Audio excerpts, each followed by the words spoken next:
les sentiers du bonheur.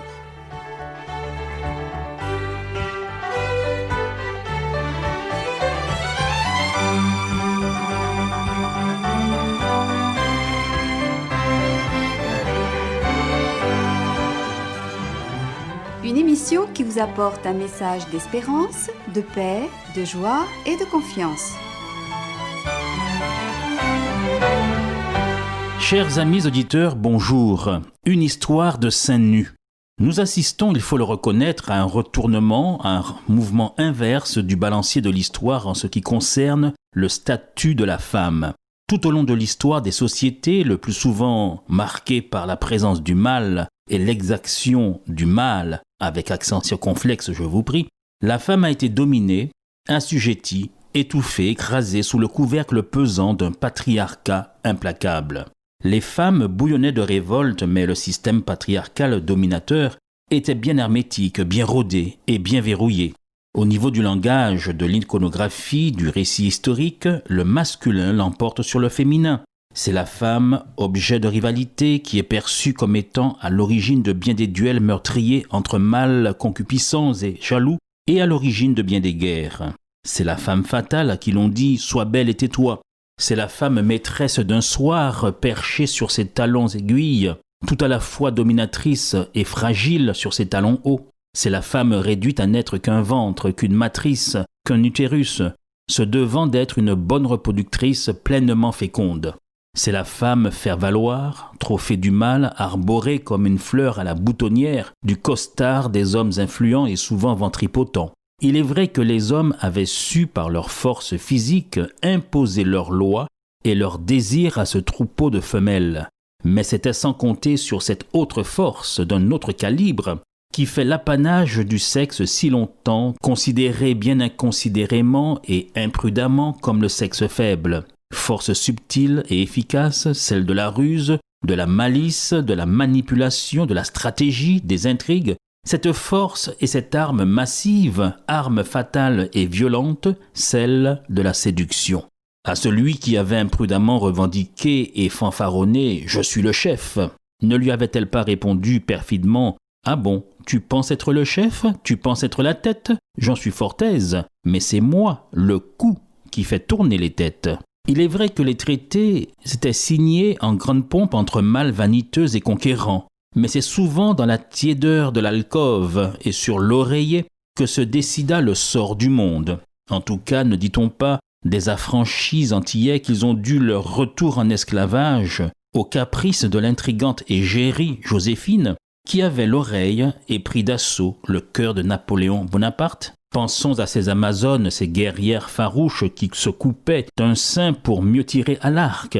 La Révolution française, elle, nous présente cette Marianne jugée par certains trop séditieuse, souvent le sein nu, bonnet phrygien sur la tête, combattante et armée. Aujourd'hui encore, les mouvements féministes en pointe, après le raz-de-marée MeToo, ce sont bien les fémènes topless, avançant poitrine dénudée et ostentatoire, ne cachant point ce sein qu'on ne saurait voir, ce sont elles qui mènent aujourd'hui sein debout la contestation. Et que dire de ces jeunes filles de France et de Navarre dans les lycées qui pensent égaler mai 68 en décrétant que c'est révolutionnaire de venir en cours avec la tenue la plus provocante que possible. Derrière ce sein qui se dresse et qui s'exhibe pour diverses raisons tout au long de l'histoire, non seulement pour allaiter ou pour séduire, il y a aujourd'hui le sein de la provocation qui se dresse et pointe comme le canon de la révolte pour tenter d'ébranler le consensus social et faire voler en éclats la bien-pensance et les codes sociétaux et attirer l'attention sur la condition encore inégalitaire des femmes et revendiquer leur juste place. Pour la femme chrétienne, cependant, point n'est besoin d'en faire autant. Dès la création, la Bible déclare que la femme est l'égale de l'homme. Dans le livre de la Genèse, dès son premier chapitre, il nous est dit que l'humanité est constituée de l'homme et de la femme. Il faut donc distinguer le descriptif, le narratif, qui nous présente l'état d'une société à un moment donné comme une photographie, comme un moment de l'histoire humaine, et bien distinguer cela de ce qui est tout à fait différent à savoir non pas le descriptif que l'on trouve dans les pages de la Bible, qui nous rapporte le contexte d'une époque, mais le prescriptif, autrement dit, la volonté clairement exprimée et intangible du Créateur concernant la place et le rôle de la femme, c'est-à-dire ce que Dieu a toujours voulu et réclamé, à savoir le respect de la femme, de sa dignité, mais également l'égale valeur tant de l'homme que de la femme.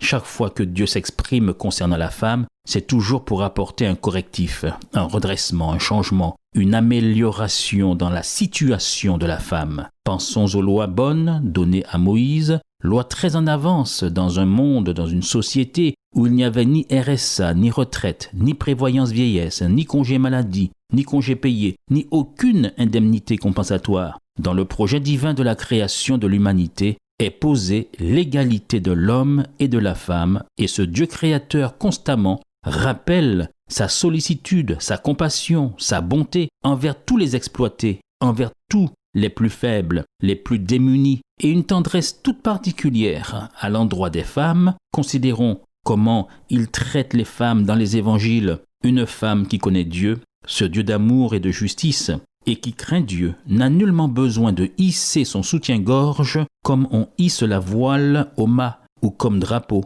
pour se faire reconnaître ou faire reconnaître sa valeur et sa dignité. Elle qui le mieux, de par la place et le rôle que le Créateur lui a assigné, peut le mieux, le plus justement, représenter les valeurs supérieures, celles qui se trouvent dans le Christ lui-même, à savoir le soutien, la sensibilité des entrailles de miséricorde, le pardon, la patience, l'altruisme, le don de soi, le sens du sacrifice, la capacité à donner la vie et à aimer. Y avez-vous seulement déjà pensé?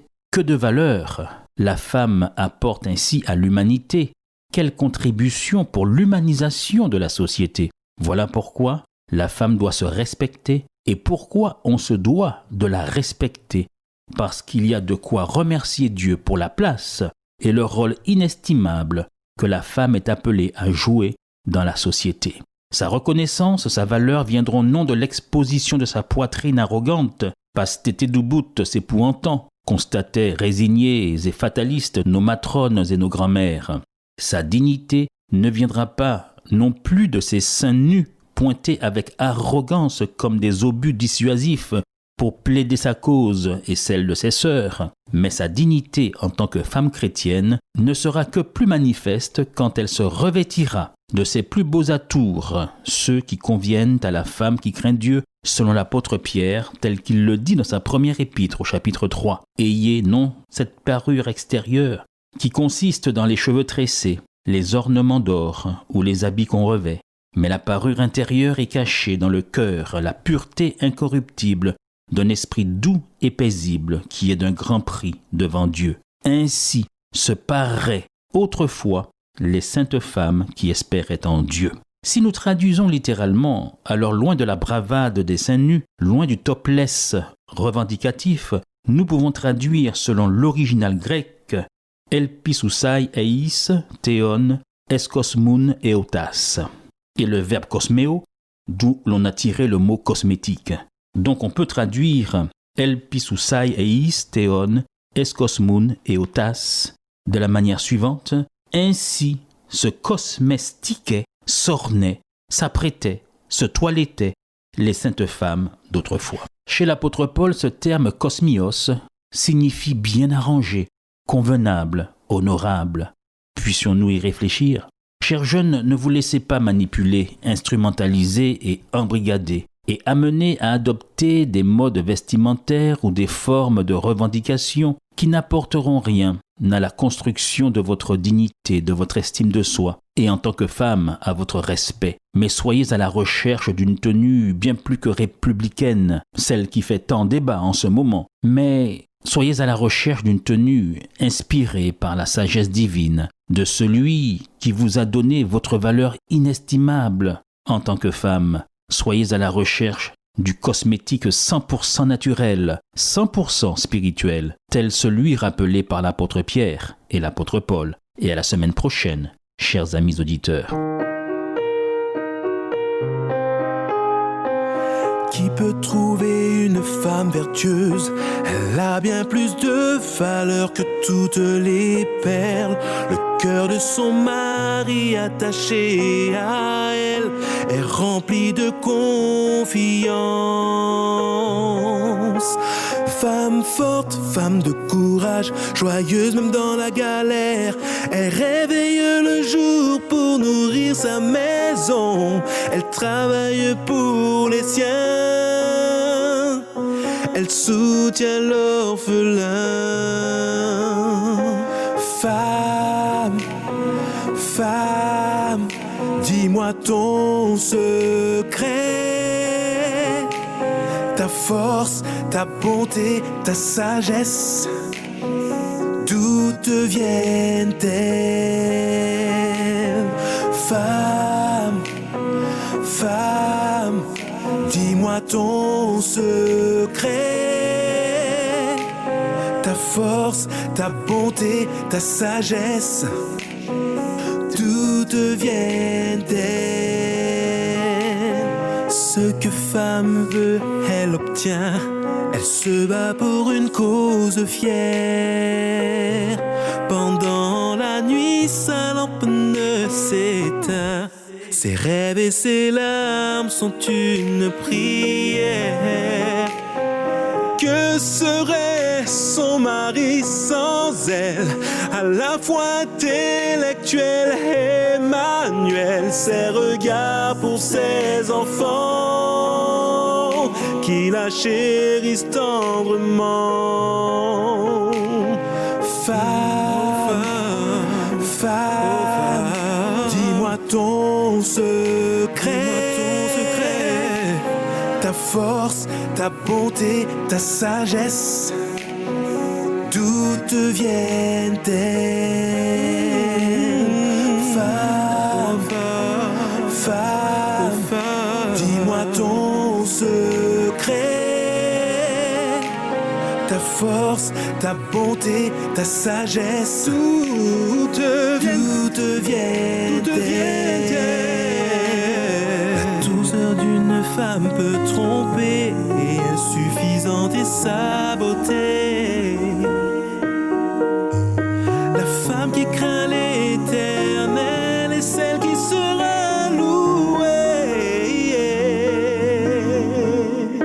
Plusieurs sont vertueuses, mais toi tu les surpasses toutes.